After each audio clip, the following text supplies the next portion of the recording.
Hey family, and anybody else watching, and welcome back to As For Me in My House. Today we are looking at 2 Samuel 13, 14, and 15, and then we're going to be looking at Psalm 86 and 122, which go by incredibly quick, but we'll take a look at those. If you remember last time, we looked at David and Bathsheba, we looked at Nathan's rebuke, and then we looked at that idea of, hey, first we're experiencing sin and then confrontation, maybe it's due to somebody else or conscience stricken, and then coming to God and that idea of unity coming from that. Today we're going to be looking at Amnon and Tamar, Absalom killing Amnon. We'll look at the return to Jerusalem and then him forming a conspiracy which causes David to flee, and then David seeking the Lord and rejoicing. Today it's going out to Mary Lou and Bob. So again, we will start in 2 Samuel. So 2 Samuel 13. In the course of time, Amnon, son of David, fell in love with Tamar, the beautiful sister of Absalom, son of David. Amnon became frustrated to the point of illness on account of his sister Tamar, for she was a virgin, and it seemed impossible for him to do anything to her. Now, Amnon had a friend named Jonadab, son of Shimei, David's brother. Jonadab was a very shrewd man. He asked Amnon, "Why do you, the king's son, look so haggard morning after morning? Won't you tell me?" Amnon said to him, "I'm in love with Tamar, my brother Absalom's sister." "Go to bed and pretend to be ill," Jonadab said. When your father comes to see you, say to him, "I would like my sister Tamar to come and give me something to eat. Let her prepare the food in my sight, so I may watch her and then eat it from her hand."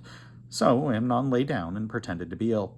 When the king came to see him, Amnon said to him, "I would like my sister Tamar to come and make some special bread in my sight, so I may eat it from her hand." David sent word to Tamar at the palace, "Go to the house of your brother Amnon and prepare some food for him." So Tamar went to the house of her brother Amnon, who was lying down. She took some dough, kneaded it, made the bread in his sight, and baked it. Then she took the pan and served him the bread, but he refused to eat. "Send everyone out of here," Amnon said. So everyone left him. Then Amnon said to Tamar, "Bring the food here, into my bedroom, so I may eat from your hand." And Tamar took the bread she had prepared and brought it to her brother Amnon in his bedroom. But when she took it to him to eat, he grabbed her and said, "Come to bed with me, my sister." "Don't, my brother," she said to him. "Don't force me. Such a thing should not be done in Israel. Don't do this wicked thing. What about me? Where could I get rid of my disgrace? And what about you? You would be like one of the wicked fools in Israel. Please, speak to the king. He will not keep me from being married to you." But he refused to listen to her, and since he was stronger than she, he raped her. Then Amnon hated her with an intense hatred. In fact, he hated her more than he had loved her. Amnon said to her, "Get up and get out." "No," she said to him, "sending me away would be a greater wrong than what you have already done to me." But he refused to listen to her. He called his personal servant and said, "Get this woman out of here and bolt the door after her." So his servant put her out and bolted the door after her. She was wearing a richly ornamented robe, for this was the kind of garment the virgin daughters of the king wore. Tamar put ashes on her head and tore the ornamented robe she was wearing. She put her hand over her head and went away, weeping aloud as she went. Her brother Absalom said to her, "Is that Amnon, your brother? Has he been with you?" "Be quiet now, my sister. He is your brother. Don't take this thing to heart." And Tamar lived in her brother Absalom's house, a desolate woman. When King David heard all this, he was furious. Absalom never said a word to Amnon, either good or bad. He hated Amnon because he had disgraced his sister Tamar. 2 years later, when Absalom's sheepherders were at Baal-hazor, near the border of Ephraim, he invited all the king's sons to come there. Absalom went to the king and said, "Your servant has had shearers come. Will the king and his officials please join me?" "No, my son," the king replied. "All of us should not go. We would only be a burden to you." Although Absalom urged him, he still refused to go, but gave him his blessing. Then Absalom said, "If not, please let my brother Amnon come with us." The king asked him, "Why should he go with you?" But Absalom urged him, so he sent him with Amnon and the rest of the king's sons. Absalom ordered his men, "Listen, when Amnon is in high spirits from drinking wine, and I say to you, 'Strike Amnon down,' then kill him. Don't be afraid. Have I not given you this order? Be strong and brave." So Absalom's men did to Amnon what Absalom had ordered. Then all the king's sons got up, mounted their mules, and fled. When they were on their way, the report came to David, "Absalom has struck down all the king's sons. Not one of them is left." The king stood up, tore his clothes, and lay down on the ground. And all his servants stood by with their clothes torn. But Jonadab, son of Shimei, David's brother, said, "My lord should not think that he killed all the princes. Only Amnon is dead." This has been Absalom's expressed intention ever since the day Amnon raped his sister Tamar. My lord the king should not be concerned about the report that all the king's sons are dead. Only Amnon is dead." Meanwhile, Absalom had fled. Now the man standing watch looked up and saw many people on the road west of him coming down the side of the hill. The watchman went and told the king, "I see the men in the direction of Horonaim on the side of the hill." Jonadab said to the king, "See, the king's sons are here. It has happened just as your servant said." As he finished speaking, the king's sons came in, wailing loudly. The king too and all his servants wept very bitterly. Absalom fled and went to Talmai, son of Ammihud, the king of Geshur. But King David mourned for his son every day. After Absalom fled and went to Geshur, he stayed there 3 years, and the spirit of the king longed to go see Absalom, for he was consoled concerning Amnon's death. Chapter 14. Joab, son of Zeruiah, knew that the king's heart longed for Absalom. So Joab sent someone to Tekoa and had a wise woman brought from there. He said to her, "Pretend you are in mourning. Dress in mourning clothes, and don't use any cosmetic lotions. Act like a woman who has spent many days grieving for the dead. Then go to the king and speak these words to him." And Joab put the words in her mouth. When the woman from Tekoa went to the king, she fell with her face to the ground to pay him honor, and she said to him, "Help me, O king." The king asked her, "What is troubling you?" She said, "I am indeed a widow. My husband is dead. I, your servant, had 2 sons. They got into a fight with each other in the field, and no one was there to separate them. One struck the other and killed him. Now the whole clan has risen up against your servant. They say, 'Hand over the one who has struck his brother down, so that we may put him to death for the life of his brother whom he killed. Then we will get rid of the heir as well.' They would put out the only burning coal I have left, leaving my husband neither name nor descendant on the face of the earth." The king said to the woman, "Go home, and I will issue an order in your behalf." But the woman from Tekoa said to him, "My lord the king, let the blame rest on me and on my father's family, and let the king and his throne be without guilt." The king replied, "If anyone says anything to you, bring him to me, and he will not bother you again." She said, "Then let the king invoke the Lord his God to prevent the avenger of blood from adding to the destruction, so that my son will not be destroyed." "As surely as the Lord lives," he said, "not one hair of your son's head will fall to the ground." Then the woman said, "Let your servant speak a word to my lord the king." "Speak," he replied. The woman said, "Then why have you devised a thing like this against the people of God? When the king says this, does he not convict himself? For the king has not brought back his banished son. Like water spilled on the ground, which cannot be recovered, so we must die. But God does not take away life. Instead, he devises ways so that a banished person may not remain estranged from him.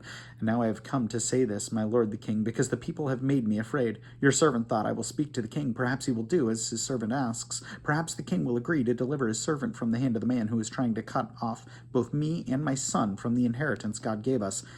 And now your servant says, may the word of the Lord my king bring me rest. For my lord the king is like an angel of God, discerning good and evil. May the Lord your God be with you." Then the king said to the woman, "Do not keep from me the answer to what I am going to ask you." "Let my lord the king speak," the woman said. The king asked, "Isn't the hand of Joab with you in all this?" The woman answered, "As surely as you live, my lord the king, no one can turn to the right or to the left from anything my lord the king says. Yes, it was your servant Joab who instructed me to do this, and who put all these words into the mouth of your servant.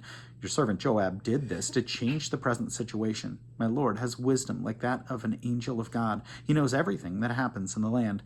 The king said to Joab, "Very well, I will do it. Go, bring back the young man Absalom." Joab fell with his face to the ground to pay him honor, and he blessed the king. Joab said, "Today your servant knows that he has found favor in your eyes, my lord the king, because the king has granted his servant's request." Then Joab went to Geshur and brought Absalom back to Jerusalem. But the king said, He must go to his own house. He must not see my face. So Absalom went down to the king's house and did not see the face of the king. In all Israel there was not a man so highly praised for his handsome appearance as Absalom. From the top of his head to the sole of his foot there was no blemish in him. Whatever he cut his hair, the hair of his head, he used it to cut his hair from time to time when it became too heavy for him. He would weigh it, and its weight was 200 shekels by the royal standard. 3 sons and a daughter were born to Absalom. The daughter's name was Tamar, and she became a beautiful woman. Absalom lived 2 years in Jerusalem without seeing the king's face. Then Absalom sent for Joab in order to send him to the king, but Joab refused to come to him. So he sent a second time, but he refused to come. Then he said to his servants, "Look, Joab's field is next to mine, and he has barley there. Go, and set it on fire. So Absalom's servants set the field on fire. Then Joab did go to Absalom's house, and he said to him, "Why have your servants set my field on fire?" Absalom said to Joab, "Look, I sent word to you and said, 'Come here, so I can send you to the king to ask, why have I come from Geshur? It would have been better for me if I were still there. Now then, I want to see the king's face, and if I'm guilty of anything, let him put me to death.'" So Joab went to the king and told him this. The king summoned Absalom, and he came in and bowed down with his face to the ground before the king, and the king kissed Absalom. Chapter 15. In the course of time, Absalom provided himself with a chariot and horses, and with 50 men to run ahead of him. He would get up early and stand by the side of the road leading to the city gate. Whenever anyone came with a complaint to be placed before the king for a decision, Absalom would call out to him, "What town are you from?" He would answer, "Your servant has come from one of the tribes of Israel." Then Absalom would say to him, "Look, your claims are valid and proper, but there is no representation of the king to hear you." And Absalom would add, "If only I were appointed judge in the land, then everyone who had a complaint or case could come to me, and I could see that he gets justice." Also, whenever anyone approached him to bow down before him, Absalom would reach out his hand, take hold of him, and kiss him. Absalom behaved in this way toward all the Israelites who came to the king asking for justice, and so he stole the hearts of the men of Israel. At the end of 4 years, Absalom said to the king, "Let me go to Hebron and fulfill a vow that I made to the Lord. While your servant was living in Geshur in Aram, I made this vow. If the Lord takes me back to Jerusalem, I will worship the Lord in Hebron." The king said to him, "Go in peace." So he went to Hebron. Then Absalom sent secret messengers throughout the tribes of Israel to say, "As soon as you hear the sound of the trumpets, then say, 'Absalom is king in Hebron.'" 200 men from Jerusalem accompanied Absalom. They had been invited as guests and went quite innocently, knowing nothing about the matter. While Absalom was offering sacrifices, he also sent for Ahithophel, the Gileonite, David's counselor, to come from Gilo, his hometown. And so the conspiracy gained strength, and Absalom's following kept on increasing. A messenger came and told David, "The hearts of the men of Israel are with Absalom." Then David said to all his officials who were with him in Jerusalem, "Come, we must flee, or none of us will escape from Absalom. We must leave immediately, or he will move quickly to overtake us and bring ruin upon us and put the city to the sword."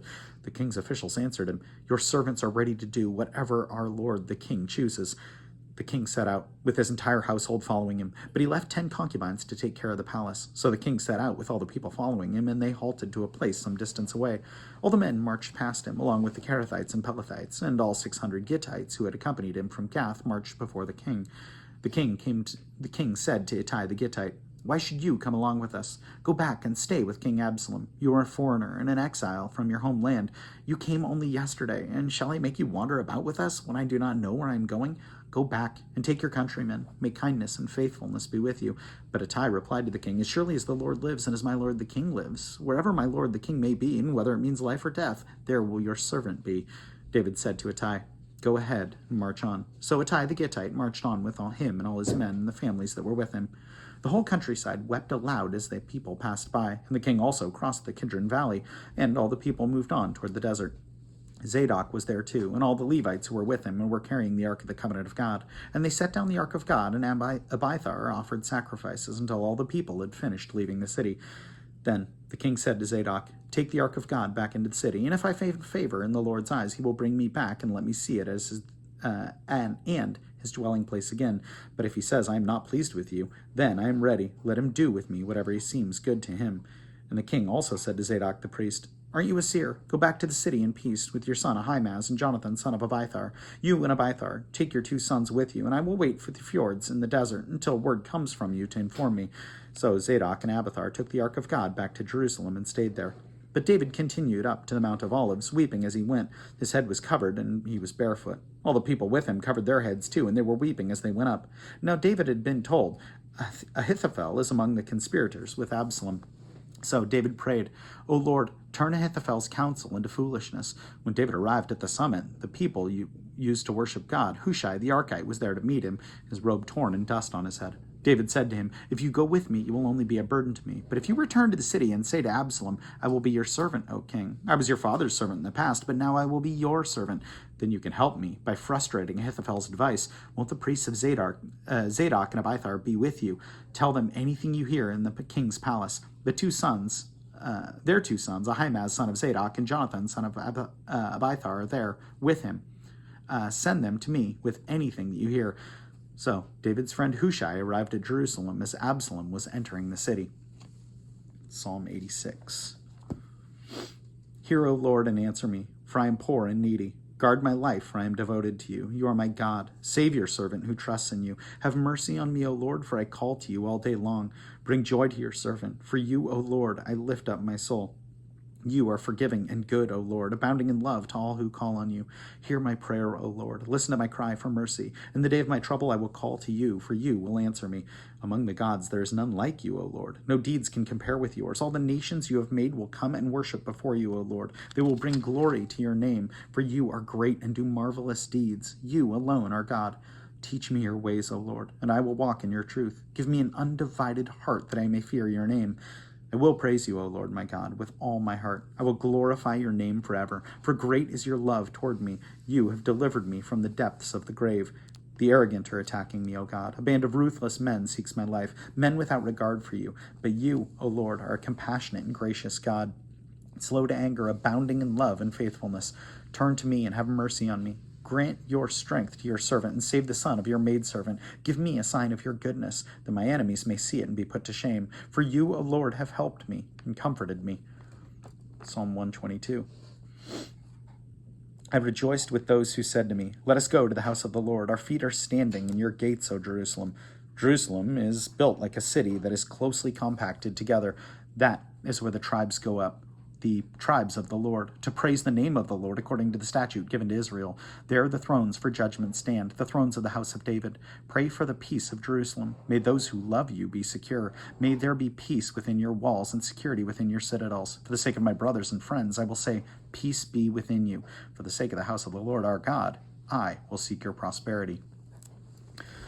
So looking at all of this, I can't help but just recognize that amidst all of this, we see praise for God. Amidst all of this terribleness, it's really cool that they paired these together with this praise for God. And I think that's so important for us to remember. And I think that's something that in hardship is easy to forget, important to do. And I think that's why it's cool for you, Mary Lou and Bob, that there's so many aspects of your life that I look up to. But I think with the aspects, with your generosity, with your love for God's people, that as I look to communicate things to my daughters, one of those things would be in hardship, praising the Lord, and how incredibly difficult it is to remember that, and also how difficult it can be to do that. And the times where I've done that, it's absolutely broken me, where I just feel this sense of thankfulness, and I don't understand it. And I think the reason I don't understand it is because it doesn't come from me. I think that comes from the Spirit, recognizing that when I'm hurt, recognizing that when I'm in hardship, not that I've ever been in anything even close to what David's been in, but that praise where he says, whatever the Lord wills. I mean, if he allows me to come back here and see it, that's great. If not, let him do what he feels should be done. That recognition of God's sovereignty is absolutely huge. So yeah, I just think it's a great reminder and worth praying about. So let's do it. My God, I thank you so much for Bob and Mary Lou, and I just pray that that Lord, you guide us, Lord. Show us that we have so much to be thankful for, even when we are experiencing hardship. God, I just pray for that reminder that we may walk in that thankfulness, that we may walk in that praise, just as David did, Lord. I thank you so much for the blessings that you have given us, God, and may we recognize it despite the circumstance. In Jesus' name we pray. Amen.